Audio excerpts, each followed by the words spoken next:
Chains on tap, yeah, we're ringing the bell. Stories from the circle that we're dying to tell. With a cold beer in hand and a disc in the other, throwing down lines like a long lost brother. From the T-pad box to the bottom of the cup. Chains on tap, yeah, we're filling it up.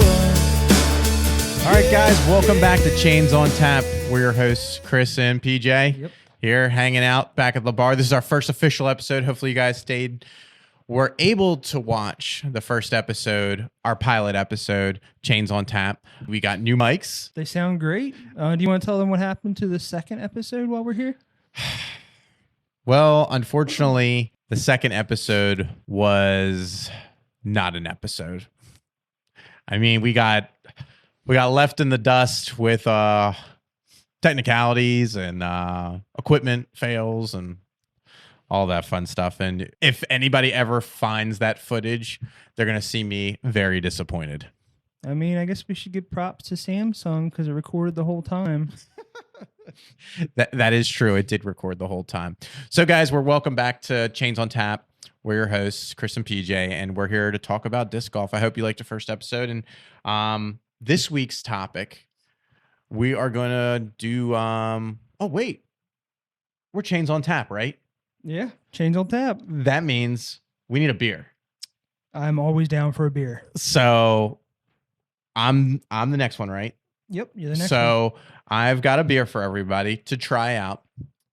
And let me pull it out. Here you go. So I don't know if PJ's had this before. It's from Key Brewing. It's in Baltimore, in Dundalk, Maryland. And this one's called Dundalk Calling. It's a double Indian Pale Ale. And I'm not sure how it's going to be. The guy at the liquor store recommended it. So he said it's a popular choice of his in the liquor store. So I'm excited to try it out. Can I say I love the little logo on it? Yeah, the little logo is pretty awesome. I'll put it up on the screen for you guys to see. But it's for the guys listening on Spotify and everywhere else. It is a guy with what?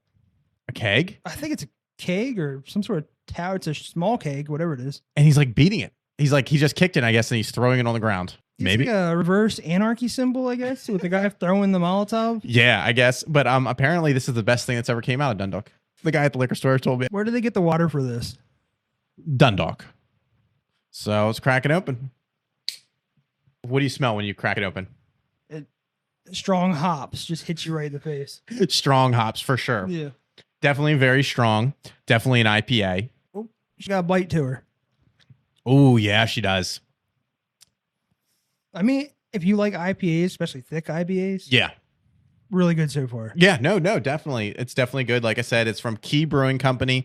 They're out of Dundalk, Maryland. It's called Dundalk Calling. It's a double Indian Pale Ale, and it's 8% alcohol in a 12-ounce. Enjoy this double, triple, dry hopped with all Citra. I guess I should read along with you. Yeah. Enjoy this double IPA triple dry hopped with all Citra. Yep. So it's definitely pretty good. Truthfully, I don't even know what that means. I don't know what Citra is. I'll have to do some research. We'll have to Google it. I mean, that's what all the kids are doing these days. But hey, guys, welcome back. Like I said, we're trying beers. I would like to hear your opinion on this Dundalk Calling beer, and also the beer before in our pilot episode. We did South County Premium. Was it Premium Lager? Yep. South County and Premium Lager. That's still like top of my list, honestly. Yeah, that was a really good beer.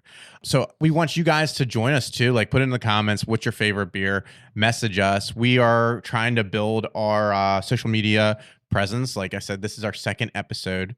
We got new mics. We're trying to upgrade the studio. The walls have been painted. I'm going to work on some insulation, some ceiling next. Maybe get a banner for the background here because our TV is hit or miss sometimes when it works.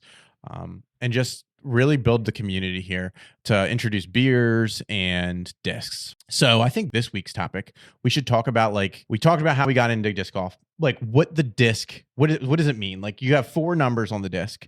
What do they mean? Like, you have the first numbers, the second numbers, the third numbers, the fourth numbers. And I know this is such a big topic and there's so much to pack in. I think we do this over 2 episodes. Yeah, I agree. I think definitely start with the first 2 numbers because there's just so much to put into those numbers. And when you look at these discs, you don't really think about what the numbers mean.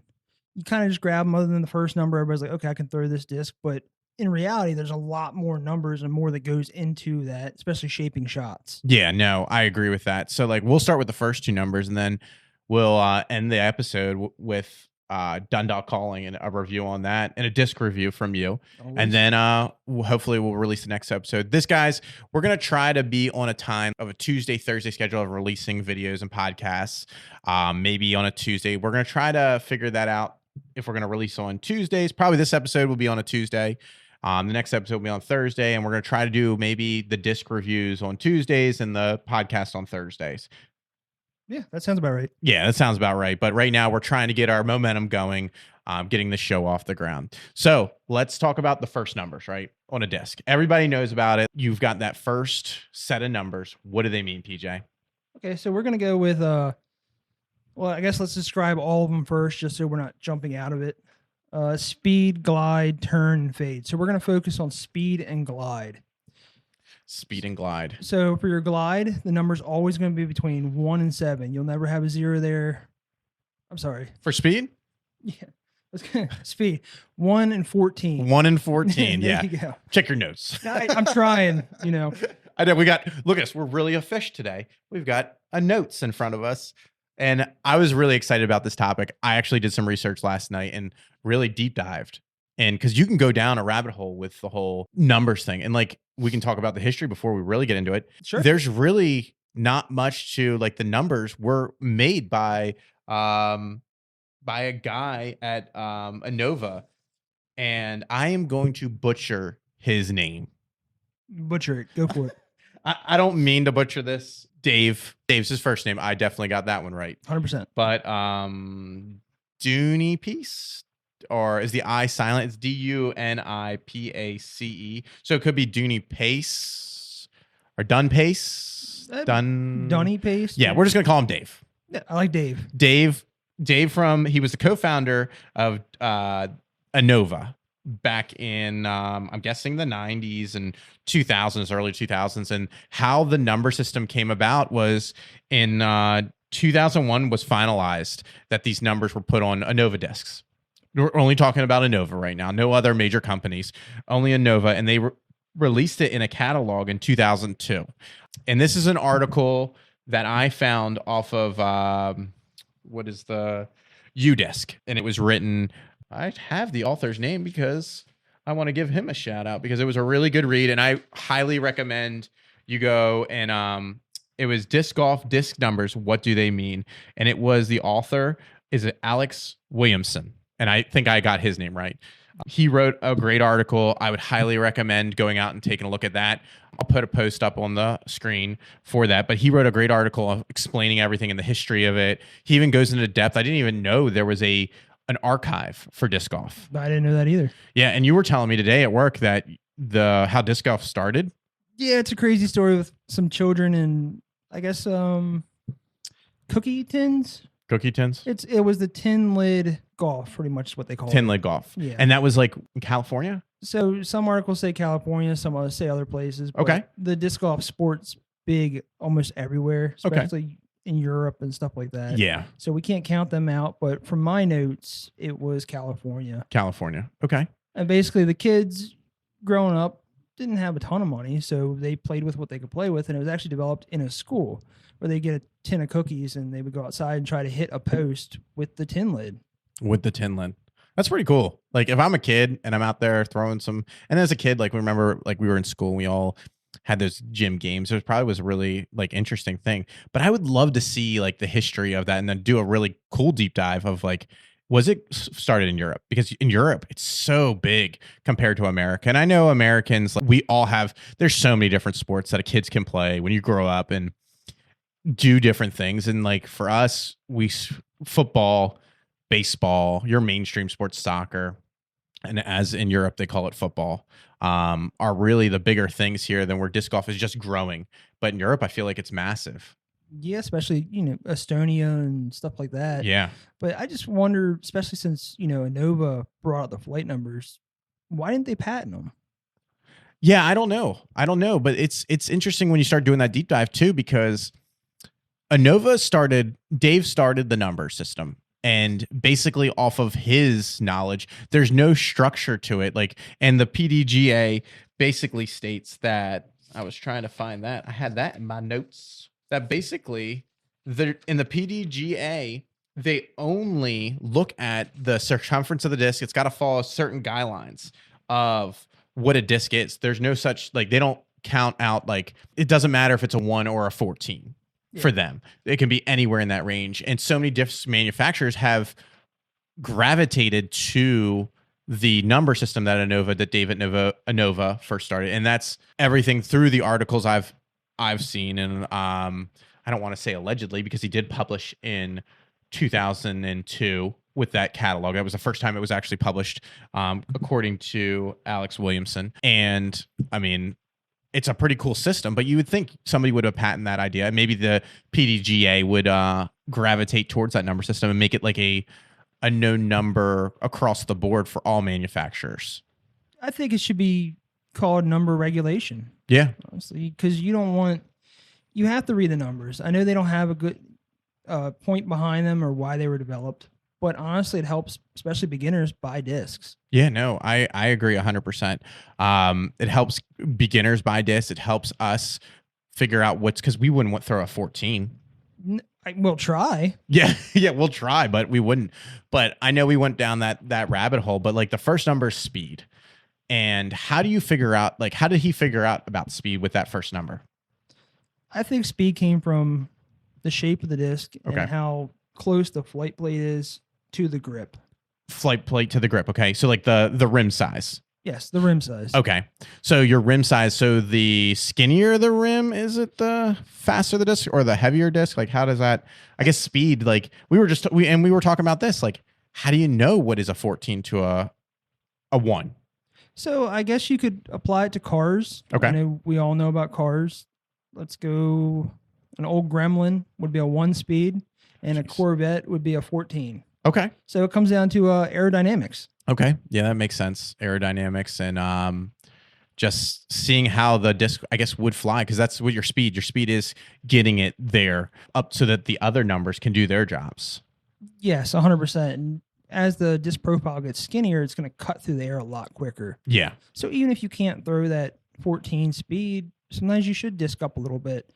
You might not have the arm strength for it, but it's probably going to travel a little farther for you. Yeah. No, that makes complete sense. So do you have any higher numbers on you? Or do you bring any? I know you're the disc guy. I mean, did you get any from the disc guy? So this is a high number, but I cannot remember what it is. I know I'm putting you on the spot. Sorry. It's a West Side Giant, but since I don't throw high numbers, yeah. I couldn't tell you what it is. It's definitely probably over an 11. Okay. So maybe a 12 or 13. Okay. Fact check me. Definitely on the spot. Fact check. So I'm drawing a blank. Yeah. You can grill me in the comments. It's okay. I can take it. It's all good. But yeah, no. So the higher the number, the faster you want to throw it, basically, too, right? To get it up to do the rest of the stuff. So like for our arm speed, we wouldn't be throwing a 14, or honestly, I don't even throw higher than a 9. 9's your best. Yeah. I throw a 10, but I really have to whip it. But the thing is, and we're also not talking about, is forehand. Oh, yeah. Because I can't backhand a high speed, but I can forehand a high speed. Yep. No, yeah, that makes sense. And so your speed is the first number. So, and we could go on about the speed all day, I feel like, because it's a huge topic. Like, look, these numbers are a huge topic in the disc golf world, because as a new beginner, you're overwhelmed. And I watched so many YouTube videos last night and tried to educate myself, and still, like, there's no, like you said, nobody patented this idea, and Dave came up with it, and it's a great way to show people like what disc could do what. Like, I know you have putters, mid ranges, to fairway drivers, to drivers, and what you should use. But as a beginner, and I know we're really beginners, we're just out here having a good time, drinking a beer. I'm not throwing anything higher than a 9. What's funny about the whole situation is, if you apply it to regular golf, yeah, what are your farther hitting drive or clubs? Yeah, driver, a 3 wood. So your numbers go down to hit farther. Yeah, that makes sense. But in disc golf, the numbers go up to throw farther. Yeah. Crazy. Yeah.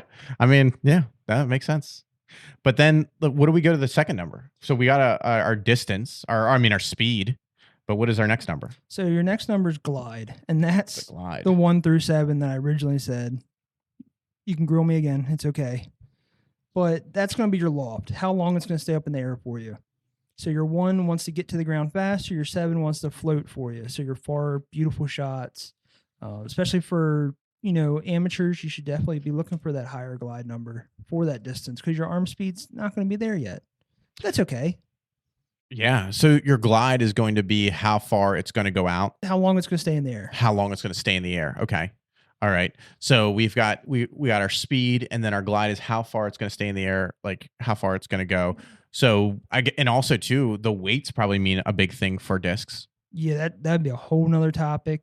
Honestly, I like to do heavy weights for my lower numbers. So let's say 5 and under. I like a nice Okay. heavy disc. So 177 grams, Okay. or I think it's grams, right? Yeah, it's grams. Okay. You can grill us again if you want. But- Yeah. Anytime that anybody wants to light us up, sure.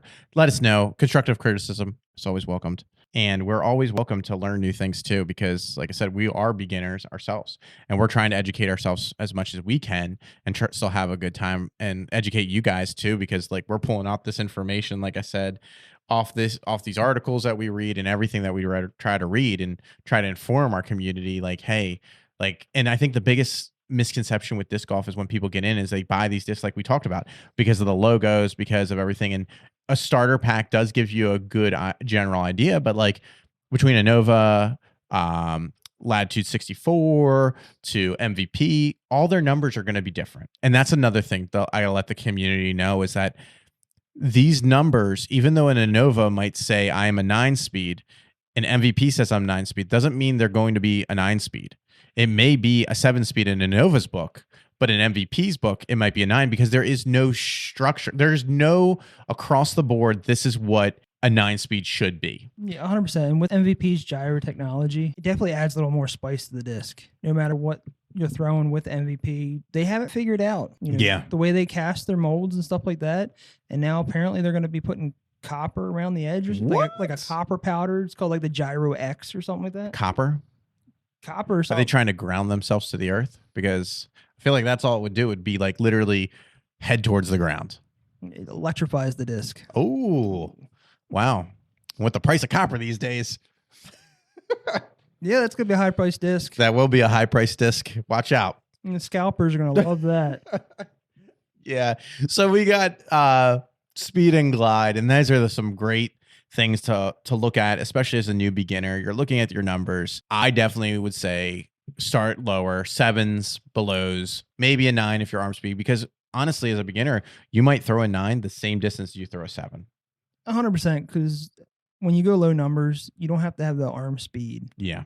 So yeah, your 9 might not kick up as far, but it's also shot shaping. Throw them all, honestly. Yeah. Go out there and get all your numbers or borrow your buddy's numbers. Yep. That's been playing a while and give it a good throw. Yeah, and get out there. I mean, like the community is so great. Like when we first started going to the course and meeting some new people, and they would always say, "Hey, do you need anything? Do you need a disc? You need this?" And it's such a great community, the disc golf community. But let's go to our favorite corner, PJ's Disc Corner, and also this corner is sponsored by the Disc Guy. Get all your disc off of Whatnot and his website. Discguyllc.com. He also has a Whatnot page, and he's also on eBay. Check him out. He's got your best deals on disc golf. And honestly, he's a super nice guy. So if he doesn't have it, he could probably find it for you or give you other recommendations. Absolutely. He helped me grow in this sport, so Yeah. reach out to him. And he's a small business. Absolutely. Support your small businesses, please. Don't use the bigger major companies. I mean, Amazon makes enough money off of all of us. Try to support your local guys. But what is it? What's the disc? All right. This is the Innova Fox. It's a 5.6 -1.2. Nice. Okay. And I actually brought all of my Foxes. So I got Do you want me to hold them? Yep. That's the Star Plastic. This is the Halo. And then this is the Champion Glow. Champion Glow. Wow. So the difference in them, I guess you could say price, because these two right here, the Halo and the Champion Glow, are more expensive. They're around $23, $24. And then you have my personal favorite, which is the Star. and that's around $18. So they're still pretty expensive discs. But I like the Star because one, it's still a durable plastic, but in my head it's a little more flippy. These two are a little more stable, so I get more distance out of the other guy, and I can still beat it and bang it and stuff like that. And honestly, these just look cool. I bought them all to try. So the Fox is a 5.6 -2 1, and this is a Nova disc. So Dave made these numbers. Oh, thank you, Dave, for Thank you, making Dave. these numbers. Thank you. But I honestly, wish I could know your last name. I really feel bad, but I'm going to butcher it again. maybe his family can reach out and, Yeah, reach out to us. and tell us. Please help me.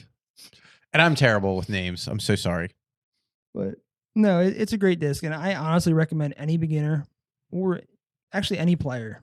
This disc will replace your understable spot in your mid ranges. And we could go down this rabbit hole too, because the plastics change everything too. Mhm. They feel so different. Yeah. Like this Fox in Champion plastic, and Champion's the best plastic. So Champion takes longer to beat in, yes. It's also more expensive. But honestly, the difference between the Halo and the Champion, you're not going to really see much. It's more of if you like the color, you like the glow, or if you like the cool Halo, which is usually two colors, a different outer color than a different inner color. But if I were to buy one, I always say the Star. And they actually also just released the G Star plastic, Oh my gosh. which is, I guess, more of a base plastic, but not really. It's still as expensive as the Star. A little cheaper, probably. You're looking at $16. Okay. So if you want to get into the Fox, but honestly, I recommend just spending the extra $2 or finding it on Whatnot or Whatnot. eBay or even his website, or reach out to him. He might be able Yeah. to find you one. You might be able to find you one. And also too, the rims feel a little different. Or is that just me? So the rims should be about the same, but you're probably feeling the Here, I'll plastic. hold up to the fans. So this is PJ Star, and that is the rim. And that's PJ's favorite disc that he throws all the time. He throws it so well. And that is then- my phone number. So if you ever want to call and Oh my chat, gosh. it's Did I show that? Yeah, maybe. We'll blur that out. There you go. Hold over the phone number. We will blur that out on YouTube. So on the Spotify fans out there, you missed it. Yep. Next time. Could have been your best friend, but Here we Sorry. go. So this is a Halo. it's the Halo. Yes. And also too, the reason we put our phone numbers so people know, so that if you lose a disc, you can get it back, because we do have a lot of money in the sport, and hopefully somebody will call you and return it, or they may not. I mean, it depends. If it's Fox laying out on the field, then chances are they're going to keep this disc Yeah. And they'll just scratch out your phone number. Call it a day. and say they bought it, or they're having a rough But day. they really, guys, I really shouldn't be saying that, because there are some great people. Like I lost my Maverick months A and long months time ago, like in the woods, deep in the woods. And someone texted me the other day and was like, "Hey, I found it. I put it in the lost and found." I was like, "Thank you very much. I appreciate that." And if you ever find a Leopard 3 that's red and yellow at the county line, that is my disc. I miss it very much. That is PJ's, and went dead right. Yep, grip locked. But no, it's a great disc. I recommend it for anybody. Definitely go get one. They're affordable, so it's also a mid range too, so less likely to lose it. But I also have a weird theory about this disc. It feels more like a 6-speed. Oh wow. Yeah. No, I agree with you on your throws like that. I think they made it a 5-speed because of the rim, but I think that glide, that 6 glide, really gives it that distance. Yeah, it does. But when I compare it to like my Signal, you know, I love my Signal. Oh, he does love a signal. This- I do too. I took my Signal out of my bag when I got this disc. Why not just keep, an OVA in my bag? Yeah. So our next episode, we're going to go out there and throw that disc, the Fox, and maybe we compare it to some discs. Do you have anything that you could compare the Fox to? So the Fox is a little hard. I only have one disc to compare it to, but I don't have the disc. I can probably Gotcha. get my hands on the disc, but it's from Mint. Okay. Mint's a small company. Okay. Awesome company. They make some great discs. But it's called the Mint Lobster, which is a 5.5 -3.1. So Mint it's- lobster. Yeah. Wow. They got some cool names. They also have a taco, which is really cool. Oh, the Taco Tuesday. That 5 gives a nice glide. Like I said, I've seen tons of people throw it, and I really wanted it. But once I got my hands on the Fox, I didn't go through and buying it because I'm like, they're close to the same. Yeah, But the Lobster's going to be more understable than the Fox. absolutely. So in my head, I can, shape shot more. Absolutely. So guys, next episode, we're going to be throwing the Fox and doing our disc review. But unfortunately, we gotta wrap this up. Yeah. We're hitting our mark, and let's talk about this beer. I've got a nice little buzz on me. This little 8% Dundalk is calling. Pretty good. So, and you also got to think, when we film these episodes, we were straight from work, Yes. out in the sun all day. So we get the buzz pretty quick. It's definitely a strong. It's definitely strong. You can feel it. You can definitely feel it. Definitely the hoppiness, the IPA, has definitely hit me. But for a Dundalk company, Key Brewing being local to Maryland, and the logo being pretty amazing. Let's start doing beer, like a beer review here. So I definitely want to hear from you guys. Try the Key beer. It's called Dundalk Calling, from Key Brewing, and let us know what you guys think. I don't want to put any taste in anybody's mouth just yet. Maybe we'll do the beer review. Like, we'll tell everybody what we thought of the beer when we're throwing that disc. We drink another one.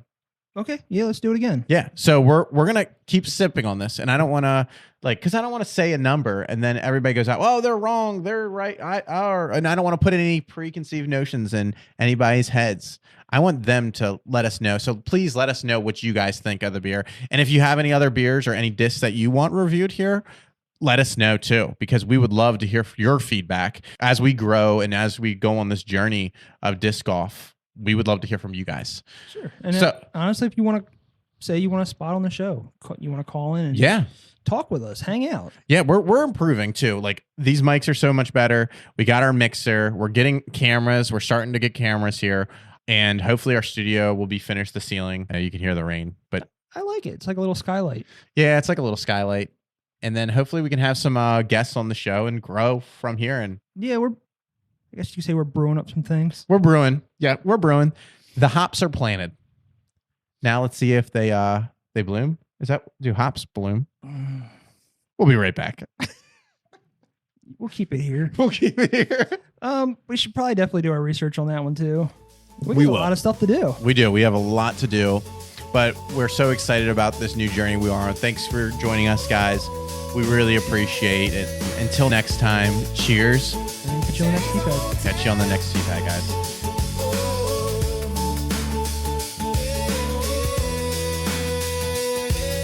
Sit back, relax, and pop a top with the crew. PJ and Chris, we're bringing it to you. Chains on tap. Keep it flying straight, y'all. Cheers.